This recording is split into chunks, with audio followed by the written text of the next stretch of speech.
미국의 그래픽 처리 장치 제조사 엔비디아가 최근 반도체 설계 회사 ARM을 400억 달러에 인수한다고 공식 발표했습니다. 영국에 본사를 둔 ARM은 일본 소프트뱅크 소유 기업인데요. 이번 딜이 최종 성사된다면 반도체 역사상 최대 규모의 인수합병으로 기록됩니다. 무엇보다 ARM이 반도체 산업에 미치는 영향력을 감안하면 그야말로 반도체 산업의 지각 변동으로 이어질 수 있는 사건이라 업계에 관심이 쏠리고 있습니다. 하지만 업계는 인수합병 양측이 별탈 없이 최종 사인을 할 수 있을지 의문을 갖고 있는데요. 관계자들은 과거 다른 반도체 기업의 M&A 과정에서처럼 딜 클로징까지는 험로를 걸을 것으로 예상합니다.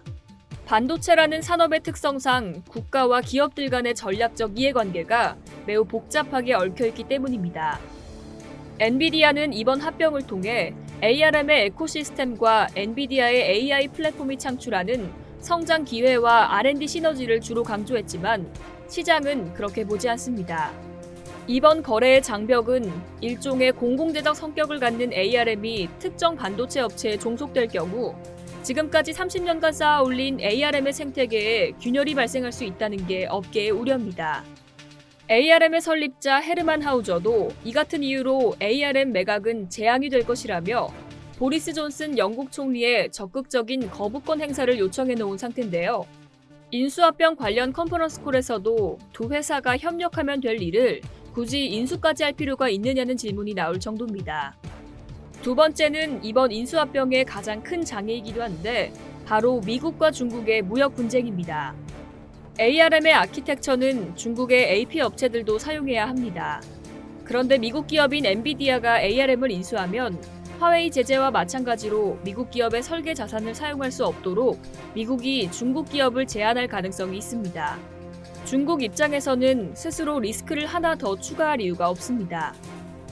게다가 중국은 중국투자공사, 실크로드 펀드, 국제중국은행 등 정부 산하 기관들이 ARM 차이나 지분의 51%를 갖고 있고 현재 ARM 본사와의 분리를 주장하고 있습니다.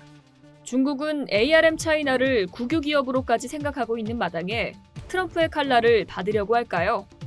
앞서 지난 2017년 브로드컴이 퀄컴을 인수하겠다고 발표했을 당시에는 미국 재무부 산하 외국인 투자심의위원회의 반대로 인수가 무산됐고 2016년에는 퀄컴이 차량용 반도체 선두주자인 네덜란드 NXP를 인수하고자 했으나 중국의 승인 거부로 무산된 전례도 있습니다. 퀄컴은 계약 불이행으로 위약금 20억 달러를 날리기도 했습니다.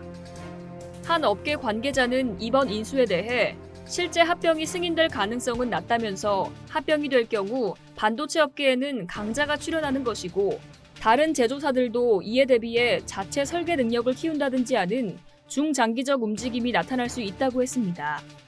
또 다른 관계자는 액면을 놓고 보면 이번 건은 계약 체결까지 너무 험난하지만 퀄컴의 사례가 있기 때문에 손정희 소프트뱅크 회장이 특별한 솔루션을 내놓았을지도 모른다고 말했습니다. 이상 여의도TV였습니다.